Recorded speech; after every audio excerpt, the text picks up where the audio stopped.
大家好，这里是听广播学英语频道。今天我们来听一个重要新闻：以色列军队营救了4名人质。以色列部队从加沙救出4名人质，导致200名巴勒斯坦人死亡。此次行动加大了对内塔尼亚胡的压力，要求他解救哈马斯扣押的剩余120名人质。那么，这个事件到底是怎么回事呢？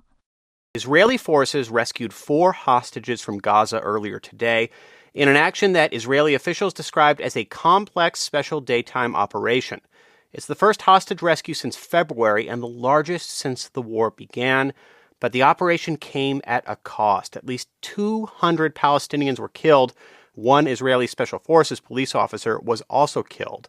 We're going to talk about this with NPR's Kat Lonsdorf, who's been following this all from Tel Aviv. And before we do that, a warning that this report will contain some graphic details and sounds of gunfire. Hi, Kat. Hey, Scott.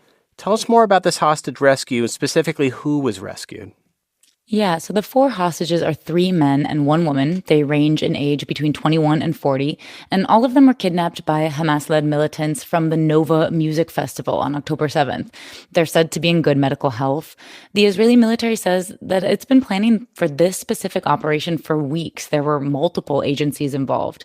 An Israeli military spokesperson said the hostages had been rescued under fire and that they were held in the, quote, heart of a civilian neighborhood. Let's talk more about that civilian neighborhood. This happened in a heavily populated area, and a few hours after this rescue was announced, we started getting details about the scene on the ground in Gaza. What do we know? So this happened in Nuseirat. It's a city in central Gaza, which has been in the thick of a new operation that Israel launched in the area this week.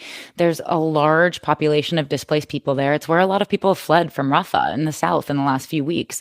Our producer in Gaza, Anas Baba, was actually staying there this morning, and he witnessed the whole scene.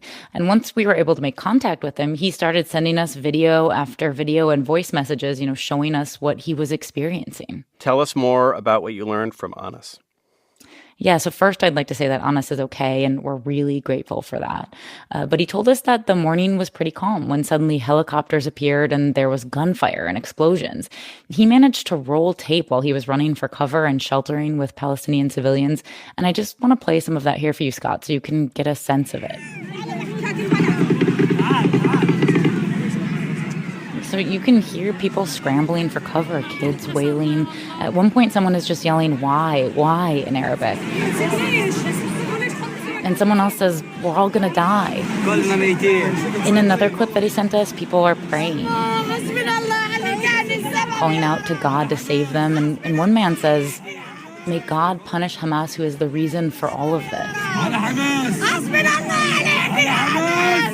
Eventually, the fighting quieted down and Anas emerged, and he found the streets were just covered with blood. He sent us video of that so we could see it.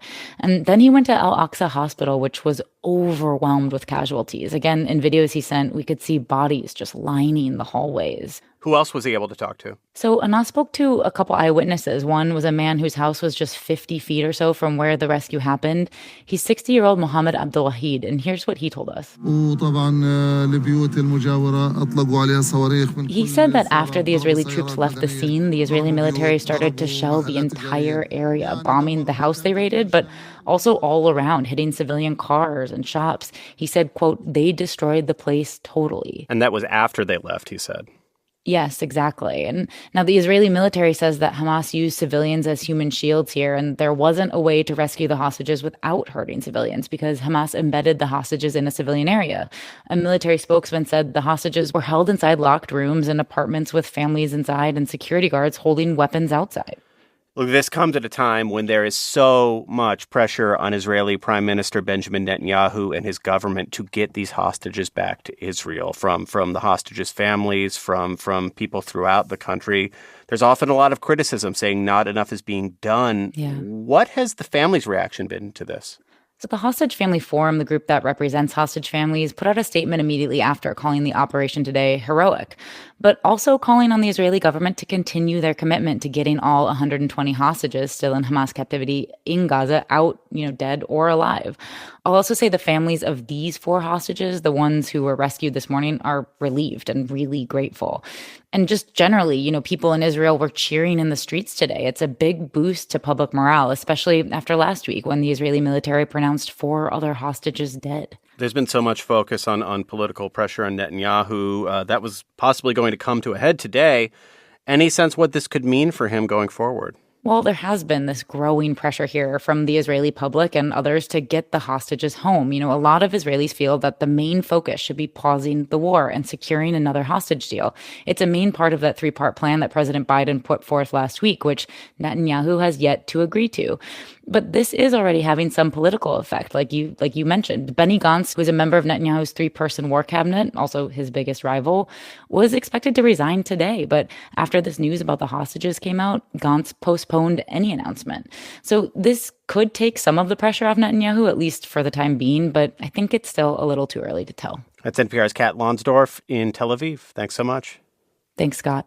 And, of course, thank you also to our producer on the ground in Gaza helping us report this story and so many others throughout this war, Anas Baba.